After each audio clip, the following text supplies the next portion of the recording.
Woo! It is your witchy friend Grace from Small Worlds Big Adventures. And I just have a message of happy Halloween, everybody.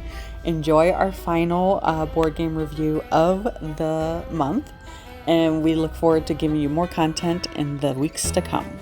Hi, I'm Gracie, and this is Scott from Small Worlds Big Adventures. And today we're going to be reviewing Humans! Exclamation point. Is it just one? I don't know. In front of me. Three. Three. Humans with 3 exclamation points. Great. Humans. 3 exclamation We're points. all humans. We're all humans. Isn't that really the game? Yes. Humans is a game for 2 to 6 players. It plays in about 60 minutes, maybe a little longer, kind of depending on how many playing characters, with. Yeah. Retails for about $35. Setup's about 5 minutes. You're just kind of making the stacks of cards, piles of tokens, and that's basically it. A few shuffles and you're good. Yep, shuffles and you're ready to go. The game is similar to Zombies, which is a game we reviewed, but this time you're playing as the zombies. You start in town square, you build out the town as you go along with city board pieces, which have humans on them that you go and try and either eat or can infect and convert to your side. The difference here from Zombies, other than playing the other side, is that each zombie is a different faction with different abilities that are slightly off from the others. Some of them are stronger or faster. Some of them need more or less points to win. It looks like the average is like 9 points to win, which includes eating humans or having infected on your team. Once you've reached that, then that player. Before we get into our review, we have a question to get your mind to thinking. You're a zombie. You want to infect the most amount of people. Where are you going to go first? Go to the mall. Are you just saying that because of that movie? That's where zombies get drawn to. I was thinking go to the hospital. Not a lot of security. And a lot of slow-moving, sick people to convert. Sure. But where would you go to infect the most people? Let us know down below. When we do ratings, we do it on a 5-point scale from terrible, bad, mixed, good, all the way up to excellent. And to kick it off, player agency. Player agency is good, in my opinion. This is basically just some streets. You walk along the streets, you catch up with humans. So there's a limit in what the game allows you to do, but in that you can go in any direction. There's not really anything stopping you. Unlike Zombies, the humans aren't really an impediment to your travel. That's literally your destination. So you don't even have that kind of blocking you. I also think the player agency is good. In a way, I think it's better than Zombies in the sense of like they take some of the dice rolls out, so then like you have movement, and when there's just one of you, then sure you can only move so far. But if there's like 2 or 3 zombies on your team, then like you can be a little more strategic about where you're moving to and whatnot. So yeah, I think it's good. Yes. Mechanics wise, I also think that mechanics are good. And this is a little bit of an asterisk with better than Zombies. They still have a little bit of a hiccup with like their order of like your turn. I feel like it's still a little cumbersome. Yeah. But by giving you a set movement and then having a character sheet of like, this is how many cards you draw if you catch a human and things like that, I think it plays out more smoothly. And then you also feel like a little more in control. Yeah, I put mixed for mechanics. I do agree.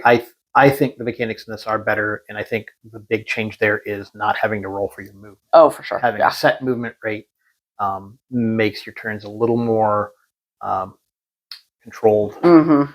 But that being said, there's still a lot of randomness in when you finally catch up to a human and whether or not you can actually grab them, and then even if you grab them, whether or not they escape or not, which seems like there's a lot of escape cards in the deck that allows them to do that, which means they get away a lot. The last game we played, just the 2 of us,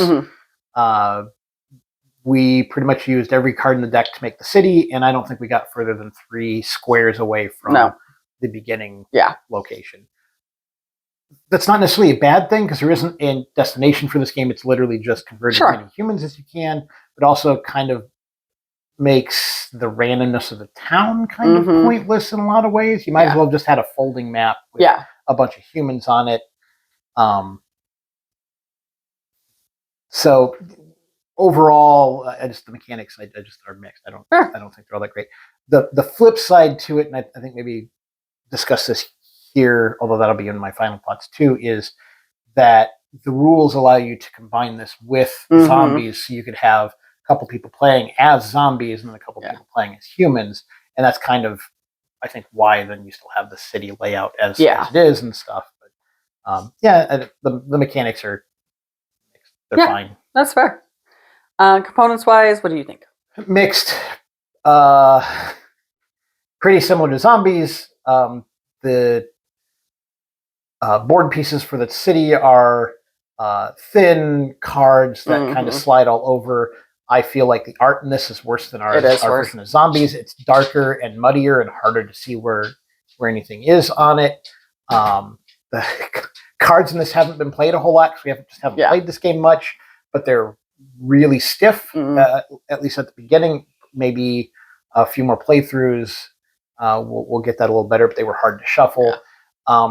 It does have figures, which I like and always give them a bonus for, but I think they were trying to avoid the same color scheme as zombies because you can play them together, so that almost all the zombies in this, almost all the figures in this are basically a shade of gray. And while they are different zombies, depending on what team you're on and stuff from the humans, once the board starts getting piled up, it starts getting harder and harder to tell some of those zombies from the humans or from other zombies and stuff. So I think the components are mixed, but it's a cheap game. Cheap game. As with zombies, I think this is bad. It's bad components. You don't have heart and bullet tokens in this. You have dice tokens, but again, they're very small. And then the map, like you said, is muddier and harder to read. Which seems impossible from the first game. But it's true. And they don't quite... The buildings are worse. Like, in zombies, if a building is 6 squares, then visually the building is 6 squares. But on here, it could be 6 squares, but then the building's like a U shape and it looks like 5 squares. And the dynamics of their map making is not great. I think kind of just being the big annoyance for me is zombies came out in like 2001 or 2003. Humans came out in 2008.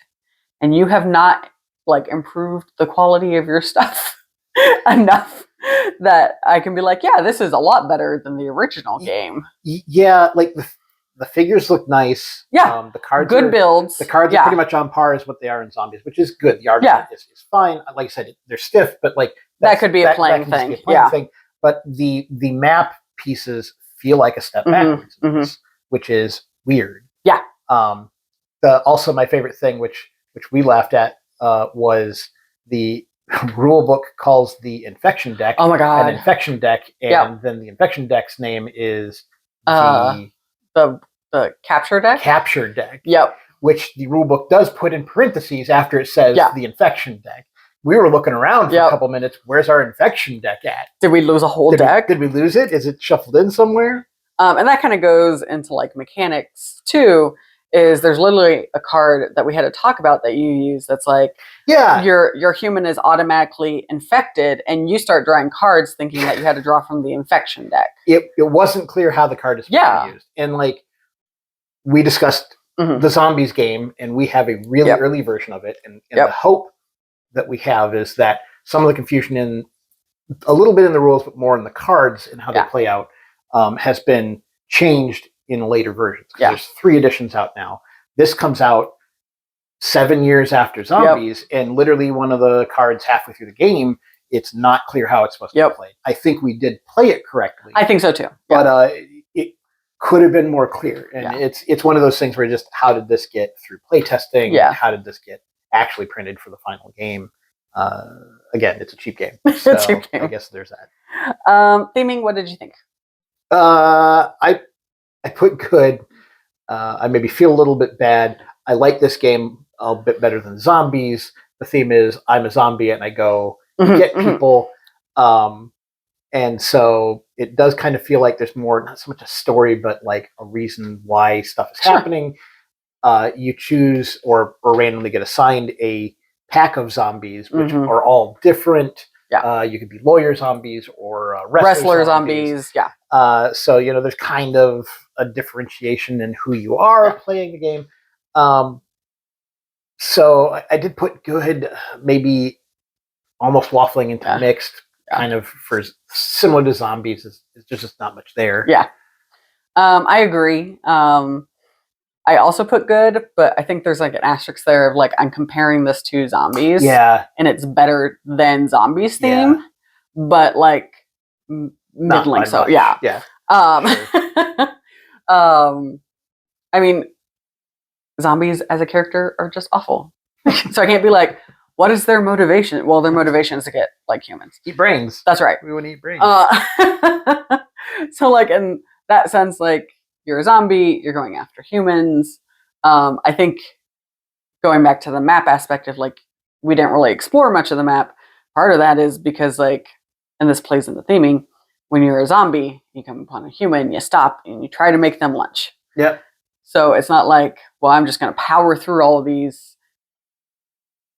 Well, and zombies, but you're not powering through all the humans. You're just trying to get the one and then move on. Yeah. So yeah, I think the theming works, but it is theme light. Yeah. And then enjoyability, I said good. Pretty much for the same reason I said good for Zombies. Like this is a simple game. Sure. The premise is simple. It is not exactly going to ruin your day if you lose. And then on the other side, you're probably not going to be like thrilled that you won either. It is benignly pleasant. Yeah. I put good for this, which I believe I did mixed for Zombies. Yeah, you did. I like this better than Zombies. Yeah. I think part of it is sometimes when I'm playing games, I enjoy being the bad guy. Yeah. That's kind of fun. I do feel this game works a little better than Zombies does. And I enjoy that a little bit more. So yeah, I put good. Yeah. For like my final thoughts, this is a better crafted game. I enjoy Zombies better. Sure. I think what it comes down to is Zombies feels like, assuming you roll well, it moves quicker. It's a longer game, but like at least on like a good roll, you're moving 6 spaces and potentially taking out 6 zombies. Where with this one, regardless of your movement, once you hit a human, you're there. Yeah. And so I just think it moves quicker. But having said that, like it's just a smidge above humans. They're both, in my pretty even killed when it comes to that. The components need to have more color variation. We haven't really talked about this from, like we've alluded to it, but like an accessibility thing. If you have a colorblind player at the table, or somebody who has some sort of like bad eyesight, we both wear glasses. It's not for no reason. This game versus some of the other games we have quickly becomes inaccessible, which as you're building a game, you should probably think about. Yeah. This is an older game. Yeah. Not that that's a good excuse, but even changing the shape of the bases of like the zombie teams might have been a good idea. Yep. Yeah. Fair. And while movement isn't depicted by dice, you still have dice rolls when it comes against the humans. And dice rolls. Yeah. While I did the last time we played, rolled really terribly for a good chunk of the game. The dice rolls weren't really my thing. It was kind of the randomness of the cards. Yeah. Then. God, we drew every escape card. We drew every escape card. And then nobody died. Yeah. We didn't lose a zombie. We did not. Didn't really discuss this, but you have, for both games, you have what they call the event deck. You have a hand of 3 cards that help you move faster or fight better or whatever. And in this, in Zombies, you have cards that can mess with your opponent and make it harder for them to play, or stuff that can buff you. And you have the same in this, except that the cards that you have in this that you can mess with your opponent with are weapon cards. Yeah. And that's the only time a human actually fights, is if your opponent plays a weapon card for that human. And in a 4 or 5 player game, that's probably happening quite a bit. Yeah. But the game only allows you to play one event card for the whole round, from your beginning of your turn to the beginning of your next turn. And you're almost always better off saving a good card for you than attacking your opponent with it, because the weapons count as your card that you can play. So we only did weapons a handful of times when we played just the 2 of us. And no zombies ever died. It was just simply run around and collect humans, essentially. That's kind of my final thoughts. But jumping off of what you just said, if you are going to play this, try not to get just a giant group of your zombies all real close together. You may not be able to spread out like you should want. Yeah, the movement thing is also a little bit weird, because you're splitting them between your zombies. And so as your horde grows, you're kind of moving slower. Yeah, that's unless true. you're only moving one of the zombies and just leaving the others in a spot where they're not doing anything. Which is not also doesn't feel great. Yeah. I don't know. They're also zombies, so maybe that's thematically on par. Yeah. I don't know. What were your final thoughts? The compatibility thing, as I mentioned earlier, this plays with zombies. Yeah. You can play the 2 games together, which is neat. We've not done that yet, and if we do end up doing a afternoon of zombies, we probably will, just to have like a 2-on-2 or something like that, and kind of see how that goes. But it is neat that they can do that. Yeah. I also put colors similar to what you were saying. 3 of the zombie teams are a shade of gray, and then the humans are an off-white. Yep. And when the board starts getting a bunch of humans and more zombies on there, it gets harder and harder from any sort of distance to tell, at a glance anyways, where is anybody. My team were green zombies, and they stood out a little bit better, but half of the zombies that you can play with are some shade of gray. I thought needed different colors, but also pointing out the accessibility thing. I hadn't really thought about that, but like having different base shapes would have been good for that, so you can kind of see a little bit better. Or maybe even just have the zombies be a specific color, but have the bases a different color. That's harder to print, though, which I get. It's a cheap game. Yep. So, if you like Last Night on Earth. Yeah. Yep. That's weird. Because, again, you can play as the zombies in that. Yep. So. Also, you can kill zombies. Yep. If you like zombies. Either side. If you like Betrayal at House on the Hill, you're revealing the map like you do here.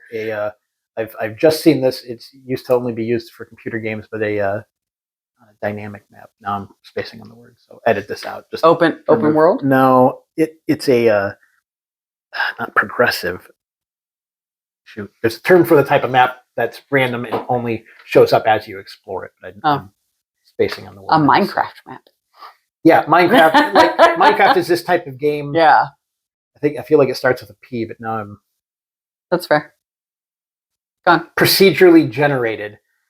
I was not going to be able to help you with that. It's a procedurally generated board game. Oh, okay. Because as you go along in the board game, you are creating the map as you go. It's not set up ahead of time. And I've only ever heard that used for video games until real recently. They were talking about, I think it was a game maybe we were looking at Kickstarter or something. If you like procedurally generated games like Betrayal at House on the Hill, you may also like this. Yep. And then Conquest Planet Earth. Yeah, because you're playing the bad guys. Yeah. You're playing the aliens invading Earth in that. Yeah. Here you're playing the zombies attacking humans. Yeah. And if you enjoyed our review of Humans with 3 exclamation points, you can go ahead and hit like. If you want to hear more board game reviews, game keeper tips, tabletop DIYs, go ahead and hit subscribe. We are at the very end of Spooktober, so there will be a lot more variety coming to the channel. We'll be stepping away from game reviews for a little while and going into more like informative types of things and a few things in the work. And